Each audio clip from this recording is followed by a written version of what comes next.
Hey everybody, welcome back. This is Coach Parker with CoachParker.org. How you guys doing today? Today I've got another video in my top best youth football defenses video series, how to defend the Crossbuck Counter.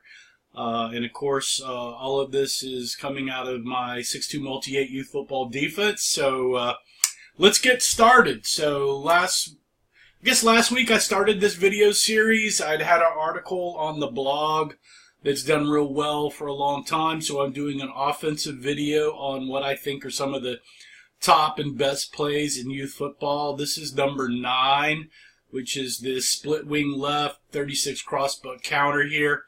And this video will talk about, I did a video last week on this play, and this week we'll do a video on how to defend this particular play. It's a tough play for youth football because it's got a lot of misdirection, and if the backs are really good and sell it well, then it can be tough because everybody knows one good fake equals 2 good blocks, and a great fake can sometimes equal 3 or 4 blocks, especially for D-backs, linebackers, so be careful of that. So how this play works, real quick, I'm just going to show you real quick where you can look at it.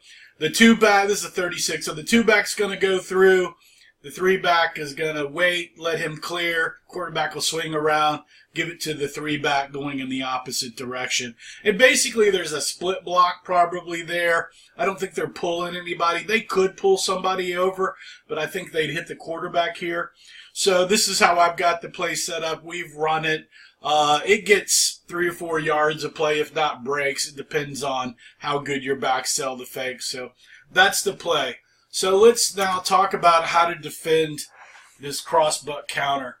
What I tell my inside linebackers, no matter what defense, and this I was told this as a player in high school too, no matter what defense we're in, if we play a team that is seriously heavy in misdirection, and they're good at it, I'll usually tell my inside linebackers to stutter step or false step or take a jab step in place and read the second or third foot move.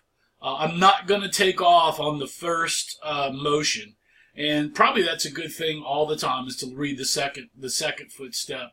But and if they're really heavy and they do like some double wing stuff a lot, then I'll have them read each of the linebackers. Instead of reading their near back, we may have them read the opposite back, so they can kind of do it there. But for this purposes on this, I'm just gonna I tell my linebackers, look, make a false jab step, sit there in place, kind of bounce up on that step, sit there, read, see what you got, and then make your move. And that's a good rule for heavy misdirection plays. So this play, as you can see, the running back is in red. He's the 2-back in here, but and he's, the fullback's going through to the 5, 2-back's coming here to the 6, and basically you can pretty much defend this pretty well in the wide tackle, because they're gonna have trouble kind of blocking this D tackle and this D end, and it kind of puts them in a weird situation. If they try to split on it or they come after the linebacker here, usually one of those 3 players between the D end, the D tackle, and that rover linebacker there will pretty much make that. And as soon as, usually what happens, and we play, the reason I put this in is we played a team about 2 sessions ago when I was coaching my youngest son for about 5 years, and they were heavy running this crossbuck, and they were very good at it. My son learned how to do this, and we worked at it pretty much. And he learned to read the jab step of the opposite back and watch for that ran it real well, and then he would set, and then you would see this block happen, and he would shoot the green and catch the guy at the line of scrimmage. So that's pretty much, if you could pretty much set in a normal 6'2 wide tackle, because that D tackle where he's at and how he stunts to the C It looks like I got the right guard, right tackle mixed up there, but you guys can tell what those guys are. So, and then the rover will shoot when he sees green, and in between those two guys, that play will get shut down. Now, if that rover linebacker bails, there's a good chance he's off to the races. The other things that I will do is if I'm an older team and I don't need my cornerbacks all the way up on the line of scrimmage, like I normally run a lot of these younger cornerbacks just because they're not very fast, I back them up to here so they can help with this. So as you can see, they can help with this angle. Normally for younger teams, I'll have the corner up here and just kind of boxing up here. But if you have the opportunity, you can back your corners up and they can help with this CD gap hit here. So that's one thing in the 6'2" wide tackle you could do. You could just really set in a normal. If you've got your corners up, move them back a little bit and tell your backers to read and watch for that crossbuck. So that's and that's the base defense in the 6'2" multi-8 youth football playbook that I've been using for many years. It's done well. So let's take another look at what you can do if they're really hurting you with this. So you can stay in the 6'2" wide tackle. And then I've got a 45 stack here with the Fred fight that comes up. You can run it with just a 4-hole stack and leave the backside open if you want, if that's a better misdirection play. But you've got a stack here, and you got a stack here, and then Fred's come up kind of in this fight position. I've got my corners backed up because it's a misdirection play. I've got an older team. But basically, with the stack, I'm hitting that, and I should nail that. And the same thing over here. Boom, boom. And so we should nail any crossbuck that comes there.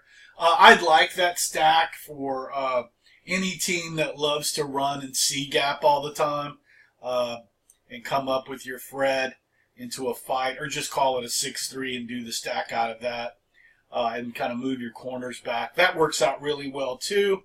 Got a 6'2" tight tackle, so you can see instead of the wide tackle, the tackles come down. I put my linebacker here, and then I got a Cobra Blitz for him, and he's just shooting. You could call it double Cobra if you wanted, and they can both shoot on that. Again, I backed up my corners, and Fred's sitting here ready to go. But that works really good too, so they're just going to blitz the C, take that out, and you just got to tell your linebackers when they're blitzing, keep your head up, look for the ball, don't run past the ball carrier, because that's what happens a lot of time. So you can do that. So, the 6'2" wide tackle is base. My tight tackle is like base too. It's like, this is the wide tackle call. That's the tight call. Wide for open fingers, tight for tight. So that happens really quick, and you're just moving the linebackers and the D tackles in and out. So that really works out well there. You've also got... well, here it is. This isn't a 6'3" tight tackle, so you're playing the 6'3" hybrid. Maybe you're at a younger age. They're not throwing. I've backed up the corners, and I'm running a Cobra Blitz here to this rover, so you can see that. So he'll hit the B gap, boom, boom, and there you go. You've got Fred sitting here where he's kind of reading this, and you've got your corner setting up ready to read either way. So there you got it there. And then, of course, if you're even a younger age, and I really like the 70 defense, especially for running teams that want to run all the time. 70 defense has worked up for us, really up to seniors if I'm playing the single wing team and they don't throw but maybe 4 times a game. But I like the 70 quite a bit, especially when you've got Fred and Rover that are linebacker, strong safety type speed, but are linebackers. That works out really well. So you can see again, the D tackle is sitting here. This guy's sitting here. You got a guy sitting here. So that really becomes quite difficult to run that play with guys in the gap and then a linebacker, strong safety sitting over that. So that works out good too. So there's a lot of options there to deal with that. And the biggest key is really, you know, what I call kind of this having your linebackers and everybody take this false jab step to read and not bail quickly on a misdirection team. So you really got to talk to your D-backs, your defensive ends or outside linebackers, whichever you call them, linebacker, to make sure that they're not just on a misdirection team. They're just, you know, bailing on the first sign of one direction. They really need to take this false step, read the second kind of third step, and I think that will really help you out with a majority of any type of misdirection play. And you don't really need to throw in a lot of blitzes. You know, it's really hard to run misdirection on well-coached teams that know how to read, and it's also really hard to run misdirection on lazy teams that have lazy linebackers or slow, really slow guys because they don't move. So misdirection works really well against a very heavy pursuit defense. And so if your team is a heavy pursuit defense, you might want to start talking to your guys about this jab step, read step before they bail. So I think that covers it. Yep, that covers it on the top best couple of youth football defenses and blitz and stunts to defend that crossbuck play, which is number 9 on my best youth football play that I think. Of course, those are my opinions. I'm sure you guys have a lot. If you do, leave some comments. I'd be glad to talk about them. Maybe do a video on them. Hey, if you liked the video, please leave me a thumbs up. If you didn't like, you know what you can do down there. YouTube is really heavy on subscriptions, so please subscribe to the channel and hit the little notify over there, and you'll get an email every time I post up a new video. Share this to your coaches and friends and players if they want to take a look at that. If you really want to support me through buying my playbooks, head over to coachparker.org. You know, I've got the 6'2" multi-8 youth football defense, which we talked about here, and I've also got the Power Wing Beast offense playbook. Both are selling really well and done really well for folks last year when they came out. I'm about to finish a Wildcat spread book, and it's over there at coachparker.org. So check those out. Really appreciate you. Thanks for coming by today. And as always, play for fun, and winning is funner. Ciao. See you guys next time. Good luck this season.